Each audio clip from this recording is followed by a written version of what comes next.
SSLC ಪೂರಕ ಪರೀಕ್ಷೆಯ ಪ್ರಶ್ನೆ ಪತ್ರಿಕೆ ಸೋರಿಕೆ ಬೆನ್ನಲ್ಲೇ ರಾಜ್ಯ ಶಿಕ್ಷಣ ಇಲಾಖೆ ಎಚ್ಚೆತ್ತುಕೊಂಡಿದ್ದು ಮುಖ್ಯ ಪರೀಕ್ಷೆಗೆ ಹೊಸ ಗೈಡ್ಲೈನ್ಸ್ ಬಿಡುಗಡೆ ಮಾಡಿದೆ. ಎಸ್ಎಸ್ಎಲ್ಸಿ ಪರೀಕ್ಷೆ ವೇಳೆ ವಿದ್ಯಾರ್ಥಿಗಳಿಗೆ ಮೊಬೈಲ್ ನಿರ್ಬಂಧಿಸಲಾಗಿದೆ. ಇದೀಗ ಶಿಕ್ಷಕರು ಸಹ ಪರೀಕ್ಷೆ ವೇಳೆ ಮೊಬೈಲ್ ಬಳಸುವಂತಿಲ್ಲ ಎಂದು ಹೊಸ ಮಾರ್ಗಸೂಚಿಯಲ್ಲಿ ತಿಳಿಸಲಾಗಿದೆ.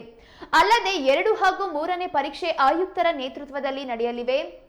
ಈ ಹಿಂದಿನ ಪರೀಕ್ಷೆಗಳನ್ನ ಕರ್ನಾಟಕ ಪರೀಕ್ಷಾ ಮಂಡಳಿ ಮೌಲ್ಯ ನಿರ್ಣಯ ಮಂಡಳಿ ನೇತೃತ್ವದಲ್ಲಿ ನಡೆಸಲಾಗಿತ್ತು.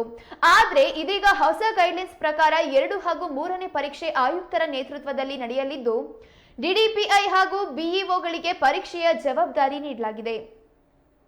ಇನ್ನು ಪರೀಕ್ಷೆ ವೇಳೆ ವಿದ್ಯಾರ್ಥಿಗಳು ಮೊಬೈಲ್ ತರುವಂತಿಲ್ಲ, ಜೊತೆಗೆ ಶಿಕ್ಷಕರು ಸಹ ಪರೀಕ್ಷೆ ವೇಳೆ ಮೊಬೈಲ್ ಬಳಸುವಂತಿಲ್ಲ.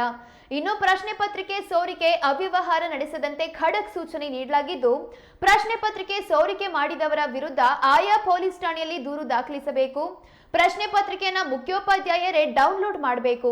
ಜೊತೆಗೆ ಪ್ರಶ್ನೆ ಪತ್ರಿಕೆ ಗೌಪ್ಯತೆ ಕಾಪಾಡಬೇಕು. ಹಾಗೆ ಪ್ರಾಂಶುಪಾಲರು ಸಹ ಪರೀಕ್ಷಾ ಕೇಂದ್ರಗಳಿಗೆ ಭೇಟಿ ಪರಿಶೀಲನೆ ಮಾಡಬೇಕು ಎಂದು ಶಿಕ್ಷಣ ಇಲಾಖೆ ಬಿಡುಗಡೆ ಮಾಡಿದ ಹೊಸ ಮಾರ್ಗಸೂಚಿಯಲ್ಲಿ ಖಡಕ್ ಆಗಿ ತಿಳಿಸಲಾಗಿದೆ.